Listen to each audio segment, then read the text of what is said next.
Assalamualaikum and welcome back to Revive FM 94.0. I'm your host Nawaz Raja Pakistani with your weekly program Signature Talk। और आज हम programme के तीसरे हिस्से में हैं और इस वक्त इस प्रोग्राम के तीसरे हिस्से में हम कश्मीर के ऊपर बात करेंगे। जैसे कि आज योम शहदाए कश्मीर है और इस वक्त प्रोग्राम में मेरे साथ शामिल हैं राजा ज़ीशान जो कि ह्यूमन राइट्स एक्टिविस्ट हैं और रिसेंटली इनको chairman Pakistan Lahore bar association की तरफ से चेयरमैन ह्यूमन राइट्स बनाया गया। आपका राय साहब? जी अस्सलाम वालेकुम जी, चेयरमैन ह्यूमन राइट्स कमेटी। पहले तो आपको उसके भी मुबारकबाद और दूसरा प्रोग्राम में शामिल होने का शुक्रिया राय साहब। My pleasure. ये तो आज हम बात करेंगे योम शहदाए कश्मीर का। एक आपको पता है कि 13 जुलाई का एक ऐसा दिन है जहां पर एक हमारे लिसनर्स के लिए मैं बताता चलूं कि ये इतना इम्पोर्टेंट दिन है जिस दिन मुसलमानों ने एक हिस्ट्री रकम की कि एक अजान को देते हुए 22 नौजवान मुसलमान कश्मीरी मुसलमान शहीद हुए और उस दिन से ये योम शहदाए कश्मीर मनाया जाता है और उस दिन से तहरीक आज़ादी कश्मीर का आगाज़ हुआ जो कि 13 जुलाई 1931 को हुआ। और इसकी भी एक हिस्ट्री है कि जैसे इससे तकरीबन एक माह पहले जो कि एक दरगाह थी, राय साहब आपकी आवाज़ ख़त्म हो गई मेरे ख्याल में। एक दरगाह तो एक दरगाह थी, वहाँ पर एक जलसा किया जा रहा था कि जिसमें एक करारदाद पेश की जा रही थी कि एक हिंदू कांस्टेबल की तरफ से वो कुरान पाक की बेहुरमती की गई और फिर उसके अगेंस्ट वो एक जलसा किया जा रहा था कि ये इन्होंने इस बेहुरमती को नहीं करना चाहिए था। तो फिर वहां से ये चलते चलते 13 जुलाई का वाकया पेश आया जब एक मुसलमान ने अजान देना चाहिए और वहां के उस वक्त के जो महाराजा थे उसकी पुलिस ने उस मुसलमान को गोली मारी और फिर वो इस तरीके से 22 लोगों ने उस अजान को कंप्लीट किया। ये एक बहुत बड़ा वाकया है और वहां से ये आज़ादी कश्मीर का वाकया स्टार्ट हुआ। तो आप इसके ऊपर सर क्या कहना चाहेंगे कि वहां से लेकर आज 89 ईयर्स हो गए, अभी तक कश्मीर आज़ाद नहीं हो सका। अभी तक हमारे कश्मीरी मुसलमान भाई वैसे के वैसे ही जो परेशानियां हैं और जो हिंदुस्तान की जो फौज है इस वक्त की उसकी तकलीफों को बर्दाश्त कर रहे हैं। देखिए Nawaz, that is quite unfortunate. ये कोई अभी की बात नहीं है। मैं अज्यूम करूं कि मेरी आवाज आप तक ठीक पहुंच रही है। जी आ रही है, जी आ रही है। देखिए ये कोई अभी की बात नहीं। हम जानते हैं कि इसकी पूरी हिस्ट्री है। जो पाकिस्तान की आज़ादी के वक्त से ये इख्तलाफ जो है ये सामने आया है और अभी तक जारी है। लेकिन इसमें जो एक अलमिया है नवाज, वो ये है कि हमने देखा है कि भारत की जानिब से कभी भी इसमें कोई पॉजिटिव डेवलपमेंट का अंदिया जो है वो नहीं दिया गया है। क्योंकि पाकिस्तान की जानिब से हमने देखा कि जब परवेज मुशर्रफ साहब के दौर में उन्होंने भी एक स्टेज पे कोशिश की कि दोनों पार्टीज जो हैं, दोनों फ्रीकैन जो हैं, वो किसी बैनुल-अक़वामी सतह पर जाकर कोई मामले का एक जो हल जो है वो निकाल लें। अब नुकसान ये हो रहा है सारी कश्मकश में कि जो देखिए कश्मीर की जो एक डिवीजन है, बहुत कम लोग शायद ये भी जानते हैं कि उसमें स्टेक होल्डर कहीं ना कहीं चाइना भी है। जैसे अगर हम उसके रकबे की बात करते हैं तो 43% हिस्सा पाकिस्तान के पास है, 37% हिस्सा जो है वो भारत के पास है और 20% हिस्सा जो है उसमें चाइना के पास है। अब चाइना और भारत का गो कई मेन इशू जो उनका कॉन्फ्लिक्ट है 1962 की, अगर हमने वॉर भी देखी है तो वो ये नहीं है, वो एक दूसरा इशू है कि जिसपे यू नो के वो टेरिटोरियल इशू है। बिल्कुल, अब सरहदी जो तनाज़ात हैं उन पर है। लेकिन अब सवाल ये पैदा होता है कि इस सारे सिनेरियो में बैनुल-अक़वामी सतह के ऊपर जो रद्द-ए-अमल है, ठीक है, इस एक अगर एहतजाज की हद तक देखा जाए, करारदादें जो हैं वो 17 से ज़्यादा अक़वाम मुत्तहिदा में पास की गई। लेकिन मैं समझता हूँ देखिए अब वक़्त आ चुका है कि इस मामले को अमली तौर पर इसका जो कोई हल जो है वो निकाला जाए। जो तमाम स्टेक होल्डर्स हैं, जो बड़े-बड़े स्टेक होल्डर्स हैं, उनको एक साथ इकट्ठे होने की ज़रूरत है। ये सिर्फ मामला कोई पाकिस्तान और भारत के दरमियान नहीं है। देखिए अवाम वहां पर पिस रही है। रियलिटी ये है वहां पर नवाज, हमने देखा है कि अगस्त से अब तक वहां पर लॉकडाउन है। हम सब ने ये सिनारियो में अंदाजा लगाया है कि ये कोरोना की वजह से कि लॉकडाउन में रहना जो है वो कैसा होता है। तो इमेजिन कैसा जो मुश्किल है, लोग इमेजिन करें। वहां पर साल हर साल से लॉकडाउन की हालत में रहते हैं कि जिनको ये खतरा है कि वो बाहर जाएंगे तो उनको गोली मार दी जाएगी। ऐसी जिंदगियां देकर आप इंसानी हकूक की तो खुल्म खुला खिलाफवर्जी करते ही है। लेकिन उससे बढ़कर ये है कि जो मॉरल्स के और प्रिंसिपल्स की हम बात करते हैं, बैनुल-अक़वामी कवानीन की बात करते हैं, Bharat is one of the signatory, India is one of the signatory कि जिसने साइन किया हुआ है अक़वाम मुत्तहिदा के चार्टर के ऊपर, वो भी इस पर अमल दरामद नहीं करता है। تو میں سمجھتا ہوں کہ اب یہ وقت آ چکا ہے کہ اس کا کوئی عملی طور پر مظاہرہ جو ہے وہ ویسے بھی وقت تو واقعی ہی کافی، میں تو کہوں گا وقت تو 31 جولائی 1931 سے ہی آ گیا تھا کہ کشمیر کو آزادی دے دی جاتی، مگر ہمارے مسلمانوں نے کافی زیادہ اسٹرگل کی۔ میں آپ کا جو ہے ایک بات کی طرف آپ کو لے کر جانا چاہوں گا کہ پچھلے دنوں آپ نے ایک تصویر دیکھی ہوگی جس میں کشمیر کے اندر ایک بزرگ شخص کے اوپر اس کا جو پوتا یا نواسا بیٹھا ہوا ہے، جی جی جی اور اس جی کو جو بہیمانہ طریقے سے انڈین فوج نے ان کو مارا اور اس بچے کو بٹھایا۔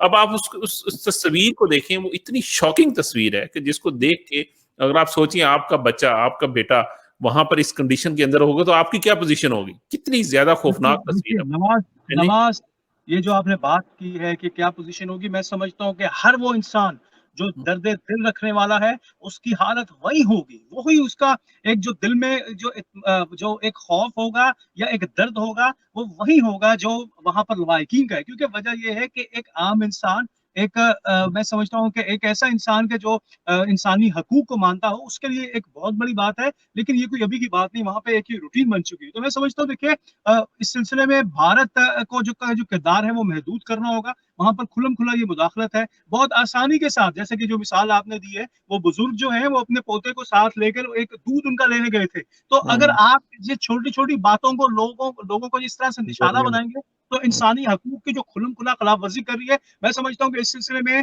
جو اقوام متحدہ کا کردار ہے وہ بہت مایوس کن ہے۔ ایک ایسا ملک پوری نواز کے دنیا جیسے کا 17 پوری نے دنیا پوری کا ایسا میں قراردادوں انٹرپٹ کو ہے کروں ان گا۔ کو ماننے سے انکار کیا ہے، اس ملک کی رکنیت ختم کر دینی چاہیے صرف اس بنیاد کے اوپر کہ ٹھیک ہے آپ ہمارے چارٹر کو نہیں مانتے ہیں تو آپ کا کوئی اختیار نہیں ہے کہ آپ ہمارے پینل میں بھی شامل ہوں۔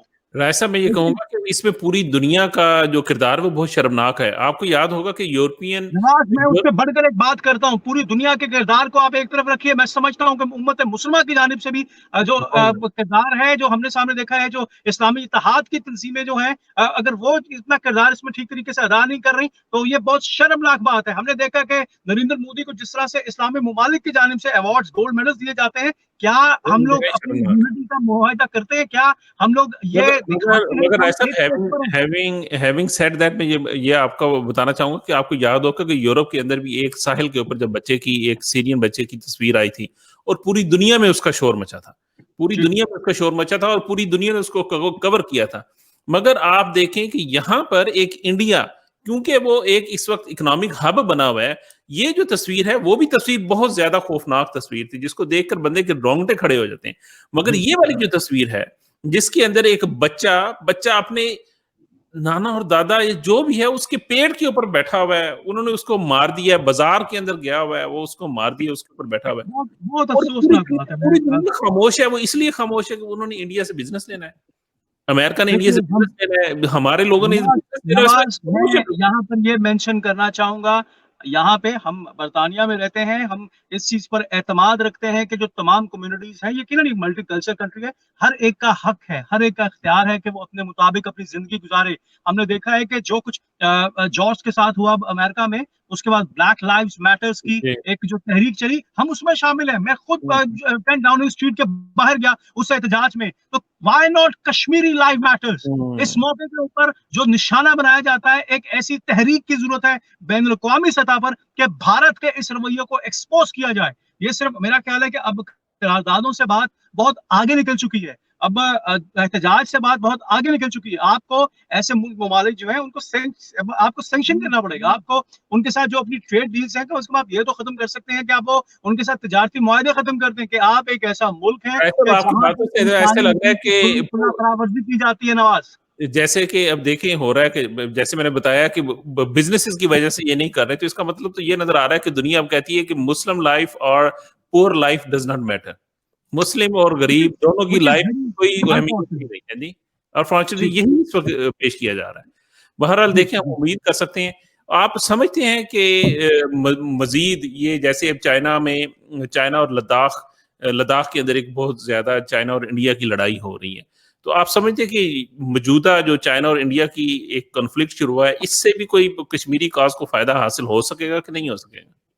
دیکھیے بھارت نے نواز ہر ملک کے ساتھ محاذ کھولا ہوا ہے۔ یہ اگر ہم پاکستان اور بھارت کی بات کریں، چاہے ہم انڈیا اور چائنا کے تعلقات کی بات کریں، اگر ہم نیپال کے ساتھ بھارت کے تعلقات کی بات کرتے ہیں، سری لنکا کے ساتھ बांग्लादेश के साथ। तो भारत ने, चूंकि वहां की फाशिस्ट गवर्नमेंट है, उन्होंने मुख्तलिफ ममालिक के साथ अपने सरहदी तनाज़ों को लेकर, मुख्तलिफ इश्यूज को लेकर उन्होंने अपनी एक बुनियाद बनाई हुई, और ये एक वो ढाक बैठाने का, एक चौधरी बनने का इलाके का शौक है भारत को बुनियादी तौर पे। लेकिन मैं समझता हूँ कि ये इस सारे सिनेरियो में भारत ने कुछ मिस कैलकुलेट किया है चीन के मामले में। उन्होंने ये समझा कि चाइना जो है वो कोरोना वायरस की बदौलत शायद कुछ प्रेशर में है। जैसे हमने देखा कि डोनाल्ड ट्रंप भी बहुत टॉन्ट करते हैं, चाइनीज वायरस की बात करते हैं, तो खैर उन्होंने अंडर एस्टिमेट किया। लेकिन जिस तरीके से चाइना ने एक रिस्पांस दिया है भारत को, भारत के लिए मेरा ख्याल है कि इस सारे सिनेरियो में कुछ वो बैकफुट पे जरूर होंगे। कश्मीर के भी जो, क्योंकि देखिए भारत के पास अब अगर एक कश्मीर के अलावा और कोई ऐसा एरिया नहीं है। पाकिस्तान के साथ भी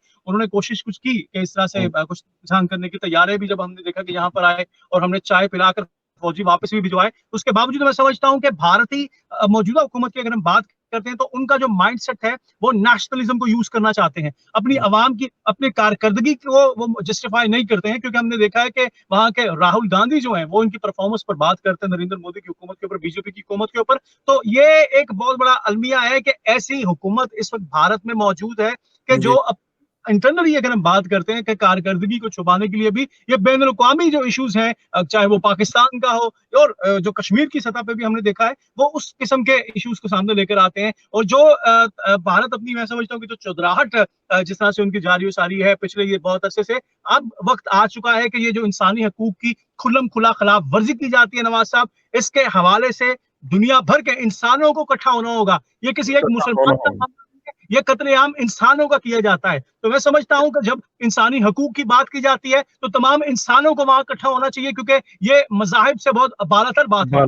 बालातर है। मैं आखिर में आपका सर शुक्रिया अदा करूंगा और मैं उम्मीद रखूंगा कि हमारे इस प्रोग्राम से और दुनिया के अंदर लोग कुछ इसके ऊपर सोचेंगे कि आप मजहब और उसको छोड़ दें और इंसानियत को सोचें। देखें हमारे कश्मीरी लोग कितने ज्यादा इस तकलीफ से गुजर रहे हैं, और खुद अपने आप को इसमें रखें कि इस कोरोना वायरस की वजह से जब हम लॉकडाउन के अंदर आए तो हमें कितनी ज्यादा प्रॉब्लम और स्ट्रेस और एंजाइटी और डिप्रेशन और पता नहीं किस किस किस्म की तकलीफें हुई। और वो लोग जो कश्मीर के अंदर बैठे हुए हैं वो पिछले 5 अगस्त से मुसलसल 5 अगस्त 2019 से लॉकडाउन के अंदर हैं, उनकी क्या पोजीशन होगी। इंशाल्लाह फिर आपसे मुलाकात होगी। टिल नेक्स्ट वीक मैं अपने लिसनर से और व्यूअर से इजाजत चाहूंगा। अस्सलामु अलैकुम। बहुत शुक्रिया। This is the moment. A new start. Now the UK has left the EU. Time for us to get going. To seize new opportunities as we transition to our new relationship. Get moving. It's on our hands.